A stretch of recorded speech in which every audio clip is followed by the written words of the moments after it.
News में एक case चल रहा था, एक कपल का, इंटर फेथ कपल का केस चल रहा था, जिसमें उस लड़के ने उस लड़की को मार के उसके कई टुकड़े किए और उसको इधर उधर डिस्पोज किया, उसकी बहुत बुरी तरह से दुर्गत की। ऐसे बहुत सारे केसेस सुनने में आते रहते हैं, मैरिड कपल के भी, लिव इन रिलेशनशिप वाले कपल्स के भी।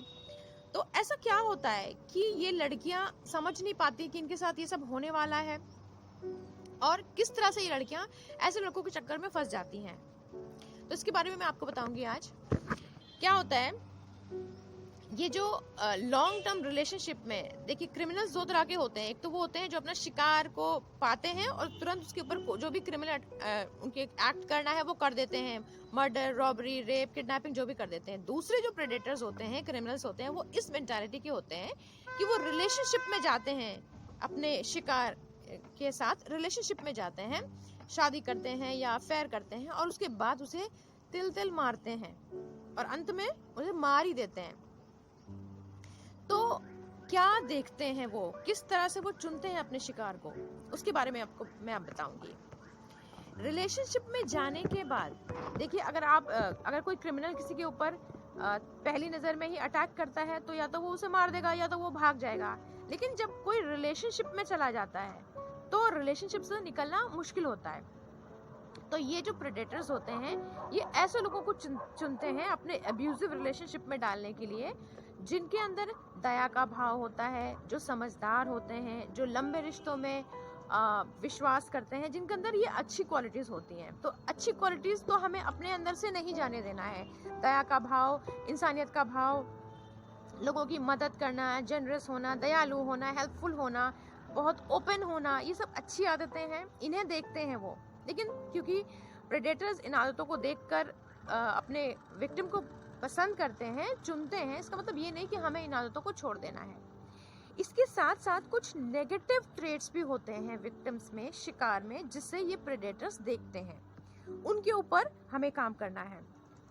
ये नेगेटिव ट्रेट्स जो होते हैं, ये जनरली आउटकम होते हैं मेंटल हेल्थ इश्यूज का या फिर किसी तरह के ट्रॉमा का। जो लड़कियां ऐसी फैमिलीज में पली हैं जहाँ पे घर का माहौल खराब था, उन्हें पर्याप्त प्यार नहीं मिला। मैं माता पिता को दोष नहीं देती, हो सकता है माता पिता की मानसिक स्थिति खराब हो, या घर में गरीबी हो बहुत ज़्यादा, या कोई फिजिकल बीमारी से गुजर रहे हो माता पिता, या माता पिता में से दोनों में से कोई एक बहुत अब्यूजिव हो, जिसकी वजह से घर का माहौल खराब रहता हो। तो जो लड़कियां ऐसे घरों में पलती हैं जहाँ का माहौल शांति, सुख और प्रेम और सुरक्षा से भरा हुआ नहीं होता, ऐसी लड़कियां जब बड़ी होती हैं और रोमांटिक रिलेशनशिप में जब जाती हैं, तो जिसके साथ वो रिलेशनशिप में गई हैं, वो लड़का सेफ है या अनसेफ है, उसके साथ जीवन बिताना सुरक्षित है या असुरक्षित है, ये बात वो नहीं समझ पाती, क्योंकि उन्होंने कभी भी परिवार में सुरक्षित माहौल देखा ही नहीं। फिजिकली, इमोशनली, मेंटली, सेक्सुअली सुरक्षा क्या होती है उन्हें पता नहीं। जब उन्होंने बढ़ते हुए,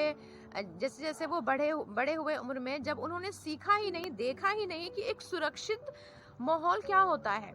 सुरक्षित वातावरण क्या होता है, तो जब वो रोमांटिक रिलेशनशिप में जाएंगी, अफेयर करेंगी या शादी करेंगी, तो भी वो नहीं समझ पाएंगी।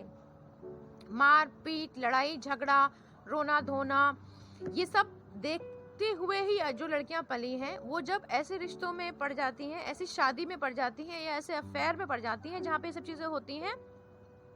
तो उन्हें वो कोई बड़ी चीज नहीं लगती। वो ये नहीं समझ पाती कि ये व्यक्ति मेरी जान भी ले सकता है, क्योंकि माता पिता ने जान तो कभी नहीं ली, उन्होंने भी सब कुछ किया, घर में भी सब कुछ हुआ, पिताजी ने भी माता जी की पिटाई की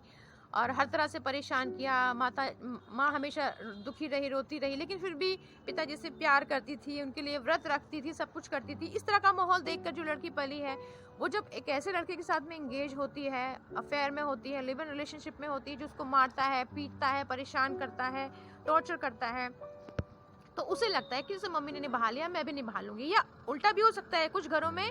मदर्स बहुत अब्यूजिव होती हैं, फादर सीधे होते हैं, या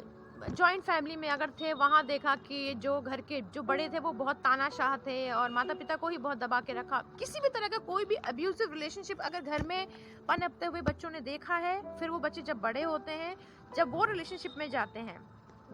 यहाँ पे मैं स्पेशली लड़की की बात करी थी, लेकिन ये अप्लाई दोनों लड़का लड़की दोनों के लिए होता है।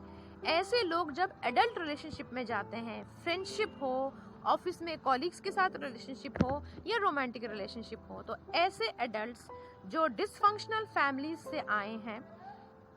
वो ये नहीं जान पाते कि ये रिश्ता सेफ है या नहीं सेफ है, हम यहाँ जिंदा बचेंगे या नहीं, मेरा मानसिक स्वास्थ्य, मेरा शारीरिक स्वास्थ्य, मेरे बच्चों का भविष्य, ये सब यहाँ पर सही रहेगा, सेफ रहेगा या नहीं रहेगा। वो बार बार प्रयास करते रहते हैं। और ये जो विक्टिम्स होते हैं, ये जो प्रेडेटर्स होते हैं, जो क्रिमिनल मेंटालिटी के लोग होते हैं जो परेशान करते हैं दूसरों को रिश्ते में, ये अपने शिकार को चुनते हुए ये भी देखते हैं कि इसके अंदर सहन शक्ति बहुत सारी हो। वो देखते हैं कि वो कमज़ोर व्यक्ति, ऐसे कमज़ोर व्यक्ति को ढूंढते हैं रिश्ते में जाने के लिए जिसकी सहन शक्ति भी बहुत ज़्यादा हो। और वो टेस्ट करते हैं, इनिशियल डेज से ही थोड़ा थोड़ा टेस्ट करना शुरू करते हैं कि कितना बर्दाश्त कर सकती है, इसके अंदर दया का भाव कितना है, दया का भाव टेस्ट करते हैं। क्योंकि जो दयालु लोग होते हैं उनको, उनके अंदर दया करने की कोई लिमिट नहीं होती। वो दया कर, चलो ठीक है इसके बेचारे के साथ भी कुछ बुरा हुआ होगा इसलिए ऐसा है, चलो कोई बात नहीं, ये थका हुआ होगा इसलिए ऐसा है, चलो आज ही परेशान था, चलो कोई बात नहीं, मुझसे प्यार तो करता है, चलो कोई बात नहीं, मैं इसे आज माफ़ कर देती हूँ, कल माफ़ कर देती हूँ। और हमारी जो बॉलीवुड मूवीज़ हैं उनका जो उसमें इतना बड़ा सा योगदान है, उसके बारे में तो मैं कुछ बोलूँगी नहीं यहाँ पर, क्योंकि बॉलीवुड मूवीज़ में तो ये भी दिखाते हैं कई बार कि एक लड़की है, कोई उसका रेप कर देता है और फिर वो लड़की उसके प्रति ही अटैच हो जाती है और जाके उससे शादी कर लेती है, उसके साथ घर बसा लेती है। मतलब मूवीज़ की तो मैं बात ही नहीं करूँगी, इसमें तो प्यार का इतना, लव का, रिलेशनशिप का इतना डिस्टॉर्टेड फॉर्म दिखाया गया है हमेशा कि हम कुछ कह ही नहीं सकते। लेकिन जो ये डिसफंक्शनल फैमिली से आई हुई जो लड़कियां हैं, जिनके अंदर बहुत दया का भाव है, इंसानियत का भाव है, और सबसे बड़ी चीज़ ये है कि क्योंकि वो डिसफंक्शनल फैमिली में रहे हैं, उन्हें अगर जो इनके प्रेडेटर हैं उनको ये बात एक बार पता चल जाती है कि लड़की डिसफंक्शनल फैमिली से आई है, तो ये फिर इस चीज़ का भी फ़ायदा उठाते हैं। क्योंकि उन्हें पता है कि इससे घर पे कभी भी बहुत सुरक्षित एटमॉस्फेयर नहीं मिला, बहुत ज़्यादा इज्जत कभी नहीं मिली। तो जब ये इनको लगता है कि मेरा ये शिकार मुझे छोड़ के जाने वाली है मुझसे परेशान होकर, तो फिर वो नकली प्यार दिखाते हैं, जैसे हम साइकोलॉजी की भाषा में लव बॉम्बिंग बोलते हैं। वो उसे इतना एक्स्ट्रा लव, केयर, सपोर्ट, भविष्य के लिए झूठे झूठे वादे, इतनी अच्छी अच्छी मीठी मीठी बातें करते हैं कि वो विक्टिम जो है वापस फंस जाता है कि चलो कोई बात नहीं, अब ये सुधर जाएगा, अब सब कुछ ठीक हो जाएगा, जो हुआ सो हुआ, उसे माफ़ कर देते हैं। हर कोई ये कहता है कि माफ़ करना चाहिए, सारे शास्त्र ये कहते हैं कि माफ़ करना चाहिए, हर तरह से माफ़ करना। तो ये जो अच्छे गुण हैं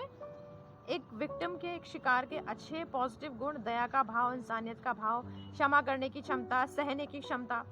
और जो उसकी मेंटल हेल्थ कंडीशन है, जो उसके सोच में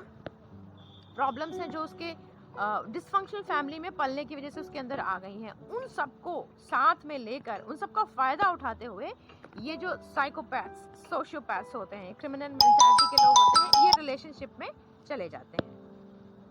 तो आपको अगर ये वीडियो अच्छा लगा तो इसको आप अभी शेयर करिए किसी भी ऐसे व्यक्ति के साथ जिसे आपको लगता है ये सब जानने की ज़रूरत है। और अगर आपको मेरे वीडियोस अच्छे लगते हैं तो आप मेरे साथ जुड़े रहिए। मिलते हैं अगले वीडियो में।